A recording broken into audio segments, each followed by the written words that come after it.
Wing commander Abhinandan Vardhaman ഉച്ചയോടെ ഇന്ത്യയിൽ മടങ്ങിയെത്തും. Geneva ഉടമ്പടി പ്രകാരം ലാഹോറിൽ വെച്ച് പാകിസ്ഥാൻ വിംഗ് കമാൻഡറെ രാജ്യാന്തര സന്നദ്ധ സംഘടനയായ റെഡ് ക്രോസിന് കൈമാറും.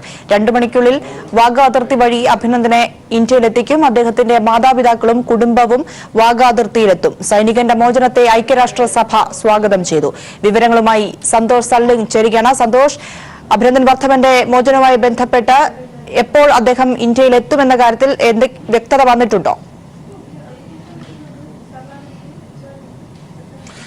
പ്രിയ, വാഗ അതിർത്തിയിൽ എല്ലാ ഒരുക്കങ്ങളും പൂർത്തിയായി. ഇപ്പോൾ പ്രിയ ചോദിച്ചതുപോലെ ഇനി എപ്പോഴാണ് അദ്ദേഹം വരേണ്ടത്, അദ്ദേഹത്തിന്റെ സമയമാണ് ഇനി അറിയേണ്ടത്. അല്പസമയം മുമ്പ് അമൃതസറിലുള്ള ഡെപ്യൂട്ടി കമ്മീഷണർ ശിവദൾ സിംഗ് ദിലാൻ മാധ്യമപ്രവർത്തകരോട് സംസാരിച്ചു. അദ്ദേഹം പറഞ്ഞിരിക്കുന്നത്, എനിക്ക് സമയം ഇപ്പോൾ വെളിപ്പെടുത്താനാകില്ല, പക്ഷേ ഉച്ചയ്ക്ക് ശേഷം അദ്ദേഹം എത്തും.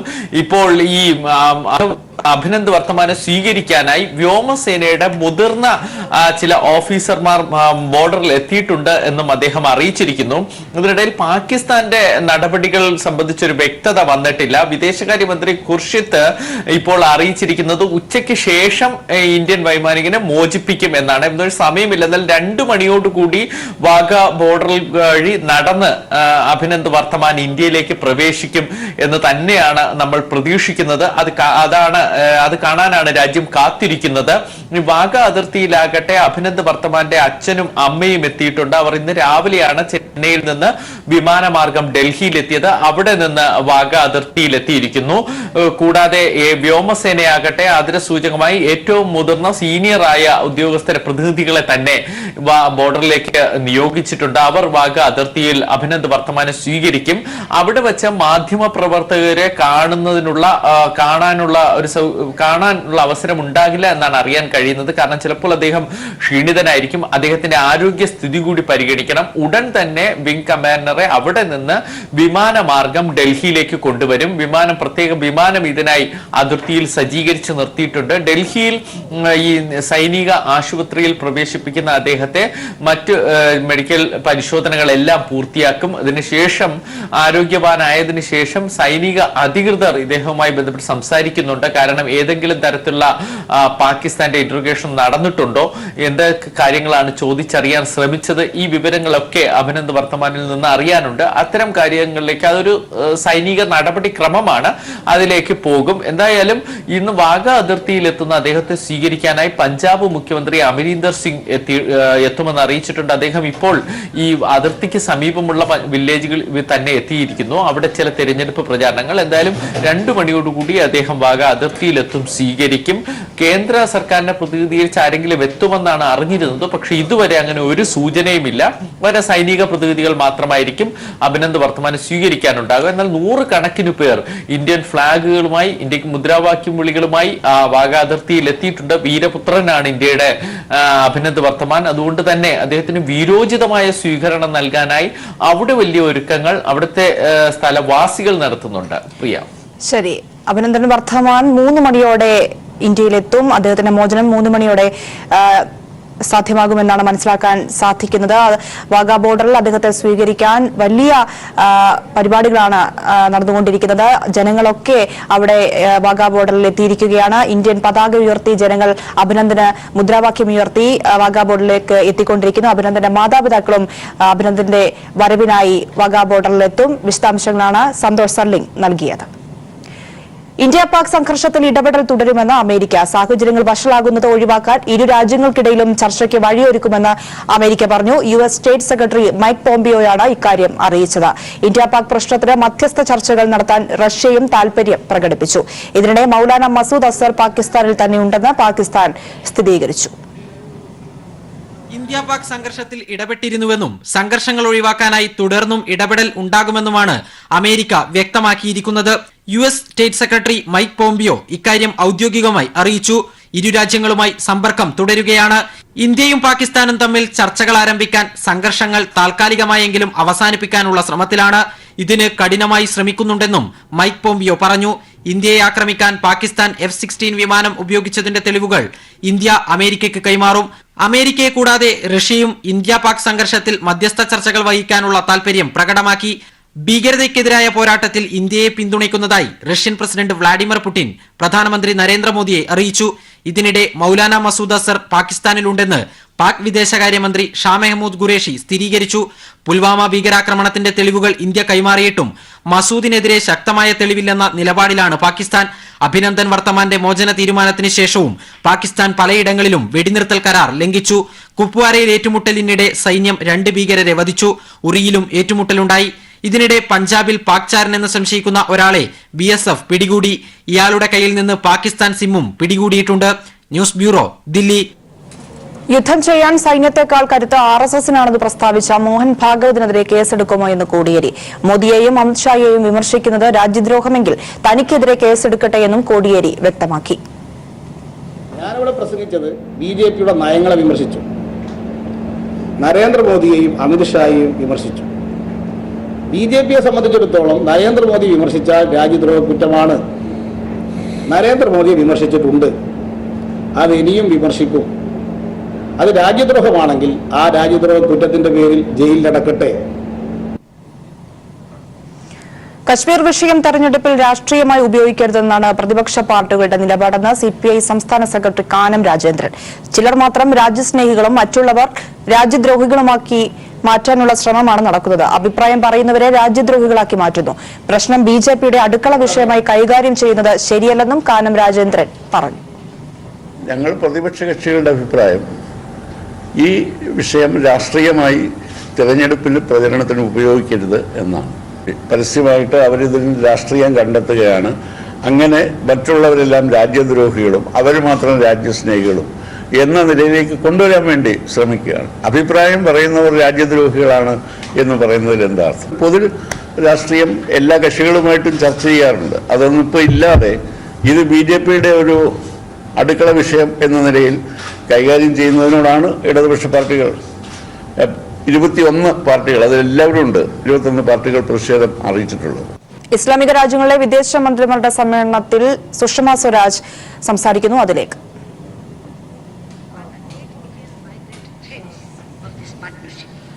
But now our relationship is much more than that.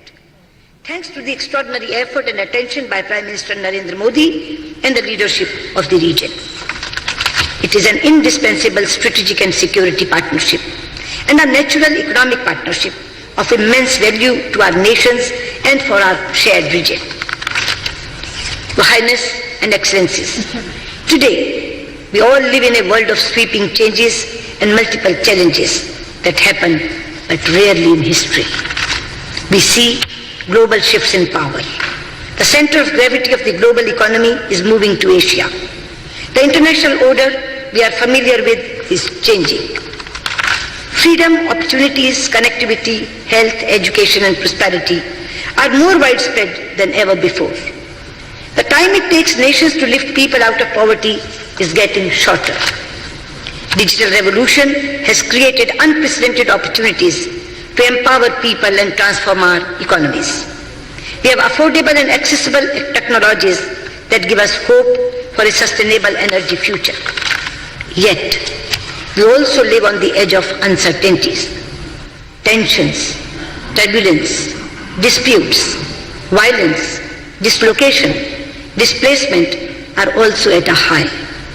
Conflicts within and between societies are rising. We are also seeing the human and economic costs of climate change. And we are witnessing the terrible daily destruction in senseless terrorist violence. It is destroying lives, destabilizing regions, and putting the world at great peril. The reach of terror is growing. Its lethality is increasing, and the toll it is taking is rising. In the rich diversity of Southeast Asia, in West Asia and the Gulf, in North Africa and Sahel region, in Europe and North America, in Afghanistan, Bangladesh and India, we see the terrible face of terror. Excellencies and Your Highness, terrorism and extremism bear different names and labels. Ashraf ചേരുകയാണ് വിവരങ്ങളുമായി. അഷ്റഫ്, സുഷമ സ്വരാജ് സംസാരിക്കുകയാണ് ഇപ്പോൾ ഇസ്ലാമിക രാജ്യങ്ങളുടെ സമ്മേളനത്തിൽ. പ്രധാനമായും സുഷമ സ്വരാജിന്റെ പ്രസംഗത്തിൽ പറയുന്ന കാര്യങ്ങൾ എന്തൊക്കെയാണ്? ഇന്ത്യയുടെ സഹിഷ്ണുത, ഇന്ത്യ മറ്റു രാജ്യങ്ങളോട് കാണിക്കുന്ന സംയമനം, മേഖലയിൽ സൂക്ഷിക്കേണ്ടുന്ന സമാധാനം തുടങ്ങിയ ഇന്ത്യയുടെ വിദേശകാര്യ നയങ്ങളെ കുറിച്ചുള്ള ഒരു വ്യക്തതയാണ് സുഷമ സ്വരാജ് OIC മീറ്റിംഗിൽ അഭിസംബോധന ചെയ്തുകൊണ്ട് പ്രസംഗിച്ചത്. ഇന്ത്യ ഒരു കാരണവശാലും മറ്റു രാജ്യങ്ങളെ ആക്രമിക്കാനോ മറ്റു രാജ്യങ്ങളെ ആധിപത്യം സ്ഥാപിക്കാനോ ശ്രമിച്ചിട്ടില്ല. ഇന്ത്യയുടെ അടിസ്ഥാനം തന്നെ അഹിംസയാണ്. അതുകൊണ്ട് തന്നെ ഇത്തരം കാര്യങ്ങളിൽ മറ്റുള്ളവരുടെ ആക്രമണങ്ങളെ നേരിടേണ്ടി വരുമ്പോഴും സംയമനത്തോടെ നിൽക്കാനാണ് ശ്രമിച്ചത്. മേഖലയിൽ സമാധാനം ഉണ്ടാക്കാനും വളരെ സുസ്ഥിരമായ ഒരു സമാധാന അന്തരീക്ഷം ഉണ്ടാക്കാനാണ് ഇന്ത്യ എന്ന് ശ്രമിച്ചുകൊണ്ടിരിക്കുന്നത്. ഇന്ത്യ ടോളറൻസിന്റെ, അതായത് ഗൾഫ് രാജ്യങ്ങൾ ഇപ്പോൾ ടോളറൻസ്, സഹിഷ്ണുതയുടെ, ക്ഷമയുടെ വർഷം ആചരിക്കുകയാണ്. അതുകൊണ്ട് തന്നെ ഇന്ത്യ അത്തരം കാര്യങ്ങൾ സ്വീകരിക്കേണ്ട നയത്തെക്കുറിച്ച്, വിദേശ നയത്തെക്കുറിച്ച് കൂടുതൽ ബോധവാന്മാരാണ്. അതുകൊണ്ട് തന്നെ ഇന്ത്യ പാകിസ്ഥാൻ സംഘർഷത്തെ കുറിച്ച് പരാമർശിക്കാതെ തന്നെ ഇത്തരം കാര്യങ്ങളിൽ ഇന്ത്യയുടെ നിലപാട് വളരെയേറെ ശക്തമായ രീതിയിൽ തന്നെ മുന്നോട്ട് കൊണ്ടുപോകും. അതിന് എല്ലാവരുടെയും പിന്തുണ വേണമെന്ന ഒരു രീതിയിലാണ് സുഷമ സ്വരാജ് അഭിസംബോധന ചെയ്തത്. ഈ സന്ദർഭത്തിൽ പാകിസ്ഥാൻ നിൽക്കുകയും ഇസ്ലാമിക രാജ്യങ്ങൾ ഇന്ത്യയോട് ആഭിമുഖ്യം പ്രകടിപ്പിക്കുന്ന രീതിയിൽ വളരെ വിശിഷ്ട അതിഥിയായി സുഷമ സ്വരാജിനെ ക്ഷണിക്കുകയും ചെയ്തതിൽ നന്ദി പറഞ്ഞുകൊണ്ട് തന്നെ ഇന്ത്യയുടെ നയപരമായ ഒരു വിദേശ നയമാണ് അവിടെ പ്രഖ്യാപിച്ചത്. ശരി, ഇസ്ലാമിക രാജ്യങ്ങളുടെ സമ്മേളനത്തിൽ സുഷമ സ്വരാജ് സംസാരിക്കുകയാണ്. ഇതിന്റെ വിവരങ്ങളാണ് EM അഷ്റഫ് നൽകിയത്.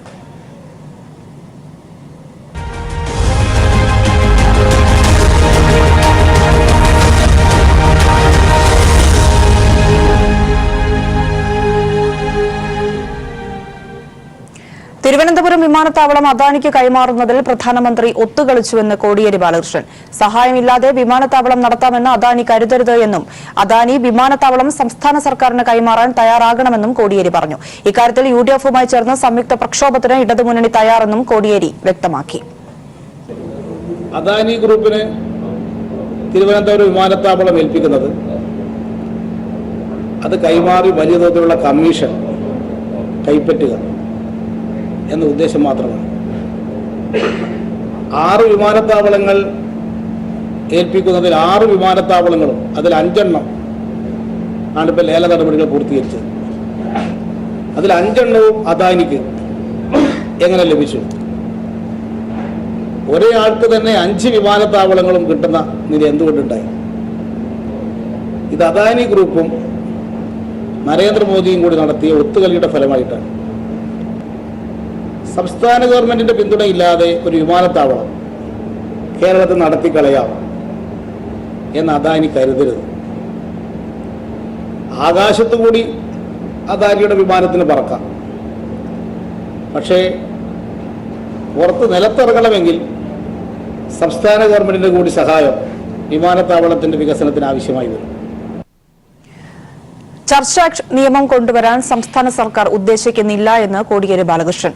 എന്നാൽ ഇക്കാര്യത്തിൽ സർക്കാരിനെതിരെ തെറ്റായ പ്രചരണം നടക്കുന്നുവെന്നും കോടിയേരി എറണാകുളത്ത് വാർത്താ സമ്മേളനത്തിൽ സംസാരിക്കുകയായിരുന്നു അദ്ദേഹം. ചർച്ച് ആക്ട് കൊണ്ടുവരാൻ പോകുന്നു ഇടതുപക്ഷം എന്ന് പറഞ്ഞുകൊണ്ട് ഒരു പ്രചരണം കുറച്ചായി തുടങ്ങി.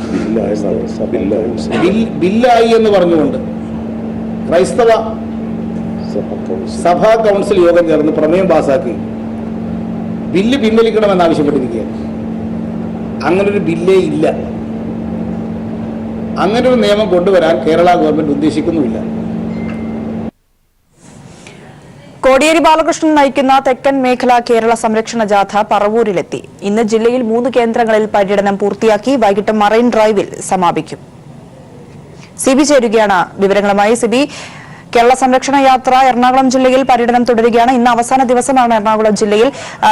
ഇന്ന് എപ്പോഴാണ് ഇന്നത്തെ പര്യടനത്തിന്റെ വിവരങ്ങൾ എന്തൊക്കെയാണ്? പ്രിയ, കോടിയേരി ബാലകൃഷ്ണൻ നയിക്കുന്ന തെക്കൻ മേഖല കേരള സംരക്ഷണ യാത്ര ഇപ്പോൾ ആദ്യ സ്വീകരണം പറവൂരിൽ ഏറ്റുവാങ്ങിയിരിക്കുന്നു. ഇന്ന് എറണാകുളം ജില്ലയിലെ 3ാം ദിനവും അവസാന ദിനവുമായി ഇന്ന് പ്രധാനമായും തീരദേശ മേഖലയിലാണ് പര്യടനം നടത്തുക. പറവൂർ, വൈപ്പിൻ, കൊച്ചി എന്നീ മേഖലയിൽ കൂടി പര്യടനം നടത്തി വൈകിട്ട് മറൈൻ ഡ്രൈവിൽ അവസാനിക്കുന്ന രീതിയിലാണ് ഇന്ന് ഈ കേരള സംരക്ഷണ യാത്ര സംഘടിപ്പിച്ചിരിക്കുന്നത്. ഇപ്പോൾ രാവിലെ ഉച്ചയ്ക്ക് 12 മണിയോടെ പറവൂരിൽ ഈ ജാഥയ്ക്ക് വലിയ സ്വീകരണം, വൻ ജനാവലിയാണ് സ്വീകരണം നൽകിയത്. സ്ത്രീകളും കുട്ടികളും അടക്കമുള്ളതെല്ലാം തന്നെ എത്തി വലിയൊരു സ്വീകരണം നൽകി. അതിനുശേഷം കോടിയേരി ബാലകൃഷ്ണൻ പ്രസംഗിച്ചു. ഇപ്പോൾ ഉച്ചയൂണിനായി പിരിഞ്ഞിരിക്കുകയാണ്. വൈകിട്ട് ഉച്ചയ്ക്ക് ശേഷം 3 മണിക്ക് വൈപ്പിലാണ് ചെറായി ഗൗരീശ്വര ക്ഷേത്രത്തിന്റെ സമീപമുള്ള മൈതാനത്താണ് സ്വീകരണമുള്ളത്. അതിനുശേഷം കൊച്ചിയിൽ തേവയിൽ സ്വീകരണമുണ്ടാവും. എന്തായാലും സംസ്ഥാന സർക്കാരിന്റെ വികസന നേട്ടങ്ങളും അതോടൊപ്പം തന്നെ ഈ പുൽവാമയിൽ മറ്റുണ്ടായ ഒരു സൈനിക നടപടി അതിനെ പോലും രാഷ്ട്രീയമാക്കുന്ന BJPയുടെ നയത്തിനെതിരെയും എല്ലാത്തിനെയും വലിയ രീതിയിൽ പ്രശ്നിച്ചുകൊണ്ടാണ് കോടിയേരി ബാലകൃഷ്ണന്റെ ജാഥ മുന്നോട്ട് പോകുന്നത്. ഇന്ന് വൈകിട്ട് 1.5 ലക്ഷത്തിലധികം പേർ പങ്കെടുക്കുന്ന ഒരു ജാഥ കൂടി തന്നെയാണ് ഇന്ന് വൈകിട്ട് എറണാകുളം ജില്ലയിലെ ഈ ജാഥ സമാപിക്കുക. മറൈൻ ഡ്രൈവ് വെച്ച് വൈകിട്ട് 6 മണിയോടെയാണ് ജാഥ ഉണ്ടാവുക. അവര് സിനിമ സാംസ്കാരിക മേഖലയിലെ വിവിധ ആളുകൾ, പ്രൊഫസർ MK മാഷ് അടക്കമുള്ള വിവിധ ആളുകൾ ഈ ഒരു ജാഥയിൽ കോടിയേരി ബാലകൃഷ്ണനെ സ്വീകരിക്കുകയും ഈ ജാഥയിൽ പങ്കെടുക്കുകയും ചെയ്യും. ഇന്ന് വൈകിട്ട് 6 മണിക്കാണ് മറൈൻ ഡ്രൈവിലാണ് സമാപിക്കുക. അതുപോലെ തന്നെ ഇതുപോലെ തെക്കൻ മേഖല ജാഥയ്ക്ക് സമാപനമാകും. നാളെ തൃശ്ശൂരിൽ ആണ് ഈ ജാഥ എത്തിച്ചിരിക്കുകയും വടക്കൻ മേഖല ജാഥയ്ക്കൊപ്പം തന്നെ ലയിച്ചുകൊണ്ട് കേരള സംരക്ഷണ യാത്രയ്ക്ക് സമാപനമാവുകയും ചെയ്യും. ശരി, വിവരങ്ങളാണ് സിബി നൽകിയത്. LDF കേരള സംരക്ഷണ യാത്ര വടക്കൻ മേഖലാ ജാഥയുടെ പാലക്കാട് ജില്ലയിലെ പര്യടനം ഇന്ന് അവസാനിക്കും. 3ാം ദിനത്തിൽ നെന്മാറയിൽ നിന്നാണ് ജാഥ പര്യടനം തുടങ്ങിയത്.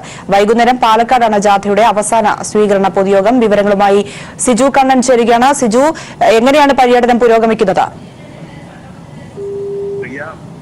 LDFന്റെ വടക്കൻ മേഖലാ ജാഥ പാലക്കാട് ജില്ലയിൽ പര്യടനം തുടരുകയാണ്. ഇന്ന് രാവിലെ നെന്മാറയിൽ വെച്ചാണ് ജാഥയ്ക്ക് ആദ്യ സ്വീകരണം നൽകിയത്. ഇനി വടക്കഞ്ചേരിയിലും ആലത്തൂരും ജാഥയ്ക്ക് സ്വീകരണം നൽകും. കഴിഞ്ഞ 3 ദിവസമായി പാലക്കാടിന്റെ വിവിധ മേഖലകളിലൂടെ ജാഥ പര്യടനം നടത്തിക്കൊണ്ടിരിക്കുകയാണ്. കേന്ദ്ര സർക്കാരിന്റെ ജനവിരുദ്ധ നയങ്ങളെല്ലാം തുറന്നു കാട്ടിക്കൊണ്ടാണ് ജാഥ മുന്നോട്ട് പോകുന്നത്. കാശ്മീരിലെ ഭീകരാക്രമണവുമായി ബന്ധപ്പെട്ട് BJPയും കേന്ദ്ര സർക്കാരും രാഷ്ട്രീയം കളിക്കുകയാണെന്ന് കാനം രാജേന്ദ്രൻ പറഞ്ഞു. ഇക്കാര്യം ഈ അഭിപ്രായം തുറന്നു പറഞ്ഞതോടെ തന്നെയും കോടിയേരി ബാലകൃഷ്ണനെയും രാജ്യദ്രോഹിയായിട്ടുള്ള ചിത്രീകരിക്കാനാണ് ശ്രമം നടക്കുന്നത്. എന്നാൽ സംഘപരിവാറിന്റെ കയ്യിൽ നിന്ന് ദേശസ്നേഹം പഠിക്കാനായി ദക്ഷിണ വെക്കാൻ ഉദ്ദേശിക്കുന്നില്ലെന്ന് കാനം രാജേന്ദ്രൻ പറഞ്ഞു. സ്വാതന്ത്ര്യ സമരകാലത്ത് ബ്രിട്ടീഷുകാരുടെ പാദസേവകരായിരുന്നു RSS. സ്വാതന്ത്ര്യത്തിന് വേണ്ടി പോരാടി ഏതെങ്കിലും ഒരു RSSകാരൻ ജയിലിൽ കിടന്ന ചരിത്രമില്ലെന്നും രാജ്യത്തിന് വേണ്ടി പോരാടിയ കമ്മ്യൂണിസ്റ്റുകാർ അവരിൽ നിന്ന് ദേശസ്നേഹം പഠിക്കണമെന്ന് പറഞ്ഞാൽ മനസ്സില്ലെന്നും കാനം രാജേന്ദ്രൻ പറഞ്ഞു. കഴിഞ്ഞ 3 ദിവസങ്ങളിലായി പാലക്കാടിന്റെ ഗ്രാമീണ മേഖലയിലൂടെയും അതോടൊപ്പം തന്നെ നഗരമേഖലകളിലൂടെയും എല്ലാമാണ് ജാഥ കടന്നുപോയിക്കൊണ്ടിരിക്കുന്നത്. 12 നിയമസഭാ മണ്ഡലങ്ങളിലെ പര്യടനം ഇന്ന് വൈകുന്നേരത്തോടെ പൂർത്തിയാകും. വൈകുന്നേരം പാലക്കാട് ടൗണിൽ നടക്കുന്ന സ്വീകരണ പൊതുയോഗത്തോടെയാണ് 3 ദിവസം നീണ്ടു നിൽക്കുന്ന പാലക്കാട് ജില്ലയിലെ പര്യടനം അവസാനിക്കുന്നത്. നാളെ തെക്കൻ മേഖലാ ജാഥയും വടക്കൻ മേഖലാ ജാഥയും സംഗമിച്ച് തൃശൂർ ജില്ലയിലേക്ക് ജാഥ പ്രവേശിക്കും. ശരി, വിവരങ്ങളാണ് സിജു നൽകിയത്. ഇടവേള. പ്രളയത്തെ അതിജീവിക്കാൻ ശേഷിയുള്ള വീടുകൾ കുട്ടനാട്ടിൽ ഉയർന്നു തുടങ്ങി. പ്രളയത്തിൽ തകർന്ന വീടുകളുടെ സ്ഥാനത്താണ് ഇരുമ്പ് തൂണുകളിൽ ഉറപ്പിച്ചിരിക്കുന്ന പുതിയ വീടുകൾ നിർമ്മിച്ചിരിക്കുന്നത്. പ്രളയാനന്തര കുട്ടനാടിന്റെ പുനരുദ്ധാരണത്തിന്റെ ഭാഗമായാണ് സന്നദ്ധ സംഘടനകളുടെ നേതൃത്വത്തിൽ വീടുകൾ ഒരുങ്ങുന്നത്.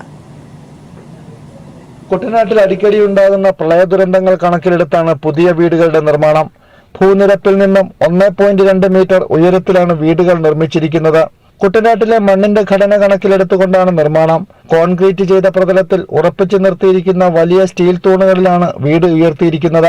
കോൺക്രീറ്റ് പാനലുകളും സിമന്റ് ബോർഡുകളും ഉപയോഗിച്ച് 30 ദിവസം കൊണ്ട് ഈ വീടുകളുടെ നിർമ്മാണം പൂർത്തിയാക്കാൻ കഴിയും. പ്രളയത്തിൽ വീട് തകർന്ന വടക്കൻ വെളിയനാട് രമണിക്കാണ് ആദ്യ വീടിന്റെ താക്കോൽ കൈമാറിയത്. അവരെല്ലാരും കൂടെ കൂടി കമ്പനിയിൽ ഞങ്ങൾക്ക് തന്നതിൽ 100 നന്ദി. പ്രളയാനന്തര കുട്ടനാടിന്റെ പുനരുദ്ധാരണത്തിന്റെ ഭാഗമായി KMF ഗ്രൂപ്പാണ് 8 ലക്ഷം രൂപ ചെലവിൽ വീട് നിർമ്മിച്ച് നൽകുന്നത്. ബേസിക്കലി സ്റ്റീൽ കോൺസെപ്റ്റാണ്. സ്റ്റീലാണ് ബേസിക്കലി ഇതിന്റെ സ്ട്രക്ചറൽ എലമെന്റ്സ്. ഇതിന്റെ വേറൊരു കോൺസെപ്റ്റ് എന്താണെന്ന് വെച്ചാൽ കംപ്ലീറ്റ് ഇതൊരു 475 സ്ക്വയർ ഫീറ്റ് ഉള്ള ഒരു വീട് ഒറ്റ ട്രക്ക് ലോഡിന് ഇതിന്റെ ഫുൾ മെറ്റീരിയൽ സൈറ്റിൽ വരും. ഒറ്റ ട്രക്ക് ലോഡ് ഇതിന്റെ വിതിൻ 30 days നമുക്ക് ഇത് ഇറക്ട് ചെയ്യാൻ സാധിക്കും. വളരെ ഫാസ്റ്റായിട്ട് ചെയ്യാൻ സാധിക്കും. അതേസമയം ഒട്ടും ടെമ്പററി നേച്ചർ ഇല്ല. ഇത് വളരെ പെർമനന്റ് ആയിട്ടുള്ള ഒരു സ്ട്രക്ചറാണ്. അടുക്കളയും 2 കിടപ്പുമുറികളും ഉൾപ്പെടെ 475 അടി ചതുരശ്ര വിസ്തീർണത്തിൽ 8 ലക്ഷം രൂപ മുടക്കിയാണ് വീട് നിർമ്മിച്ചിരിക്കുന്നത്. റിക്ടർ സ്കെയിലിൽ 7 വരെ രേഖപ്പെടുത്താവുന്ന ഭൂകമ്പത്തെ വരെ ചേർത്ത് നിൽക്കാനുള്ള ശേഷി വീടിന്റെ ഇരുമ്പ് തൂണുകൾ കൊണ്ടെന്ന് നിർമ്മാതാക്കൾ അവകാശപ്പെടുന്നു. Shajahan, news bureau, Alappuzha.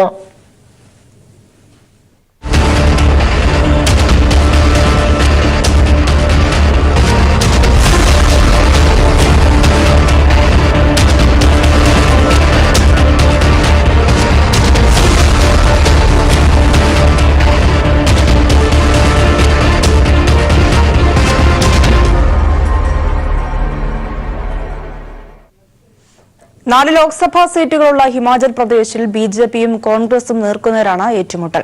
2014 മുഴുവൻ സീറ്റുകളും തൂത്തുവാരിയ പ്രകടനം ആവർത്തിക്കാനാകുമെന്ന പ്രതീക്ഷയിലാണ് ബിജെപി.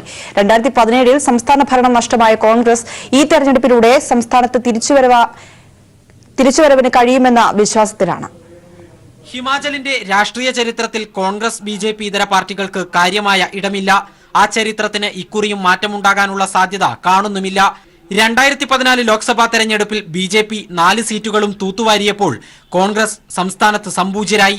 പിന്നീട് 2017 നടന്ന നിയമസഭാ തെരഞ്ഞെടുപ്പിലും ബിജെപി മൃഗീയ ഭൂരിപക്ഷത്തോടെ അധികാരം പിടിച്ചു. നിയമസഭാ തെരഞ്ഞെടുപ്പിൽ ഇരു പാർട്ടികളെ കൂടാതെ ഒരു സീറ്റിൽ വിജയിച്ചത് CPIM മാത്രമായിരുന്നു. തിയോക് മണ്ഡലത്തിൽ രാകേഷ് സിൻഹയായിരുന്നു ചെങ്കൊടി പാറിച്ചത്. ലോക്സഭാ തെരഞ്ഞെടുപ്പിൽ ബിജെപി ഇത്തവണ സമ്പൂർണ്ണ വിജയം പ്രതീക്ഷിക്കുന്നില്ല. സിറ്റിംഗ് എംപിമാരെ തന്നെ മത്സരിപ്പിക്കാനാണ് ബിജെപിയുടെ ആലോചന. ഹാമിർപൂർ, കംഗ്ര സീറ്റുകളിൽ ബിജെപി ഏറെക്കുറെ വിജയമുറപ്പിക്കുന്നു. മറുവശത്ത് സംസ്ഥാന ഭരണം നഷ്ടമായ കോൺഗ്രസിന് തിരിച്ചുവരവിന് വിജയം അനിവാര്യമാണ്.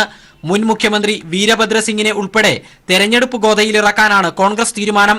പുറത്താക്കിയ 40-ലേറെ നേതാക്കളെ തെരഞ്ഞെടുപ്പിന് മുൻപായി കോൺഗ്രസ് തിരികെ എടുത്തെങ്കിലും ആഭ്യന്തര കലഹം ഇപ്പോഴും സജീവമാണ്. 4 സീറ്റുകളിൽ മത്സരിക്കാനായി 50ഓളം പേരാണ് ടിക്കറ്റ് കാത്തുനിൽക്കുന്നത്. മണ്ഡി, ഷിംല സീറ്റുകളിലാണ് കോൺഗ്രസ് കണ്ണുവയ്ക്കുന്നത്. 3 സീറ്റുകളിൽ ബിജെപിയും 1 സീറ്റിൽ കോൺഗ്രസും വിജയിക്കുമെന്നാണ് അഭിപ്രായ സർവേകൾ വ്യക്തമാക്കുന്നത്. News bureau, Delhi.